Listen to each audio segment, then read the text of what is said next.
ஒன்றும் இல்லைப்பா, எல்லாம் ரொம்ப பேசுகிறானுங்கப்பா. யாருன்னா ஒருத்தர் அனுப்பி ஸ்டேஷனுக்கு வந்துட்டு போனால் லிங்கி கட்டிட்டுப்பான்பா, ஃபேண்ட் கூட பண்ண மாட்டான், அப்படியே வந்துடுவான்ப்பா. ஐயா சொல்லுங்க ஐயான்னுவான். என்ன வடிவேலு மேலே நிறைய புகார்லாம் வந்துட்டுருக்கு. ஐயா யாரோ ஆகாதவங்க பண்ணுறாங்க ஐயா, நீங்கள் எப்போ கூட்டாலும் வரேன் ஐயா. சரி ஓகே ஒழுங்காக இருப்போன்னு அனுப்பிவிடுவேன். இவ்வளோதாங்க. வெளியே நீங்கள் சொல்கிறலாம் பார்த்தா மைக் டைசன், படசனை, தாதா இதான் சொல்லும் போது ஒருத்தர் ஒன்றும் இல்லை, சிடி மணி ஆக்சுவலாக வந்து சிடி விற்பனை மூலமாக தான் அவர் ஃபேமஸ் ஆனதான். அவர் இன்ஸ்பெக்டர் சொன்னார். அவர் வந்து அந்த இடத்துல சொன்னோன்னே கண்ணு கலங்கி அழுதுட்டாரான், காலில் விழுந்துட்டு.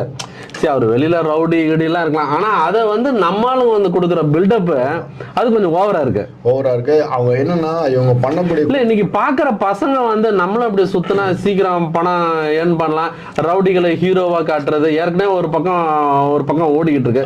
சரி, இந்த மாதிரி விஷயங்களை நம்மளே முன்னெடுத்து செல்லும் போது அது ஒரு இதுவா இல்லையா?